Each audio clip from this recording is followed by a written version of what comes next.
Well, the Russian economy is beginning to deal with the fallout of major international sanctions as the value of the ruble has plummeted.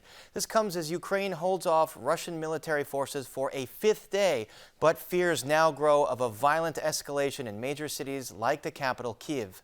And the White House is playing down fears of a nuclear escalation after Russian President Vladimir Putin announced he would put Russia's nuclear forces on a heightened state of alert. Joining us now with more on all of this are Ivo Daalder, president of the Chicago Council on Global Affairs. Daalder formerly served as the U.S. ambassador to NATO. And Ian Kelly, the ambassador in residence at Northwestern University. Kelly formerly served as U.S. ambassador to Georgia. Prior to that, he was the U.S. ambassador to the Organization for Security and Cooperation in Europe. Welcome, both of you, to Chicago tonight on this very consequential night. Ivo Daalder, let's start with these sanctions, not just on oligarchs and Putin himself, but today on the Russian central bank. What has the impact been?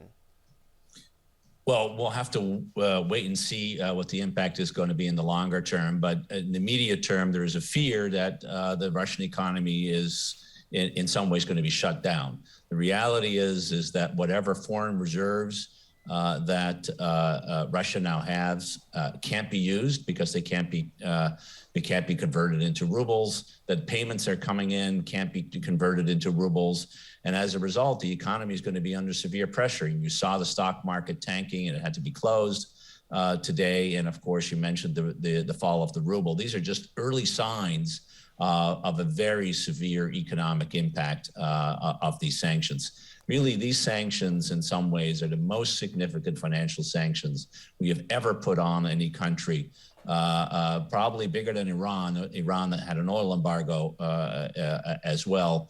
But this economy is going to be under severe pressure. And that's exactly what President Biden and the leaders in Europe have been warning about. This was going to come, swift and severe. And indeed, announcements that the Russian stock market won't open tomorrow. Ambassador Kelly, Ukraine has held off Kiev, much to many observers' surprise. I'm sorry, they've held off Russian forces, much to many observers' surprise. But the consensus is now that Russia might escalate its violence. There are reports of convoys heading toward the capital, Kiev. Do you fear that violence is going to escalate? Yes, unfortunately, I do. I think that Kyiv is actually Putin's major goal in this war. He has said that he wants to basically take the government out that he sees as too pro-Western and anti-Russian. So he has kept forces in reserve. So I do fear that given the resistance that they're facing in the northern suburbs of Kyiv, that Russia will resort to even more forceful measures to try and force their way into Kyiv, and that would be the use of artillery and surface-to-surface missiles. And Ambassador Daalder, this comes as Russia and Ukraine held peace talks on the border of Belarus. Do you anticipate that this avenue has any hope for a resolution? No, I don't. I mean, other than the unconditional surrender by Kyiv, which is what Russia wants, or the complete and total withdrawal of all Russian forces from Ukrainian territory, which is Ukraine wants, I don't see there's a lot of compromise between those two objectives. It's always good to be talking. Clearly, the Ukrainians sent a serious delegation led by their Minister of Defense. The Russians didn't, frankly, send much of a serious delegation in return. Doors need to be open for talking and diplomacy in case there's some willingness to have that conversation. But we shouldn't put our hope at all on this kind of effort to stem the tide. I don't really see anybody solving this war as long as Vladimir Putin is in power and he hasn't achieved what he set out to achieve. And a lot of us woke up to the news this weekend that Russian leader Vladimir Putin had put his nuclear deterrence on a heightened state of alert. Let's hear a bit of what he said. Top officials in leading NATO countries have allowed themselves to make aggressive comments about our country. Therefore, I hereby order the Minister of Defense and the Chief of the General Staff to place the Russian Army Deterrence Force on combat alert. Ian Kelly, there's a lot of reporting that Putin has changed from the way he's been over the last several years, more strategic. Now he's more isolated, perhaps more rash and impulsive. What should Americans make of this stance? Well, it's not the first time that Putin has taken an opportunity to react to what he sees as a threat with an overreaction. And of course, this is clearly an overreaction, raising the preparedness of nuclear forces in reaction to statements from the West. I see it more as trying to deter further damage to his economy. I think he's been really taken aback at the kinds of measures that we've introduced, especially the cutting off the Russian central bank from their reserves, from their foreign currency reserves. So I see it more as a way to stop us from using our nuclear option, which would be stop buying Russian oil and gas. That would dry up a big part of the Russian government's income. Something like half their budget is covered by oil and gas exports. And no doubt a lot of this is the reaction to the uniformity of opposition among Western alliance countries. Ivo Dalder, you see Germany shutting down the Nord Stream pipeline. They have adopted a much more aggressive defense posture. How consequential has this uniformity of opposition been among EU and NATO countries?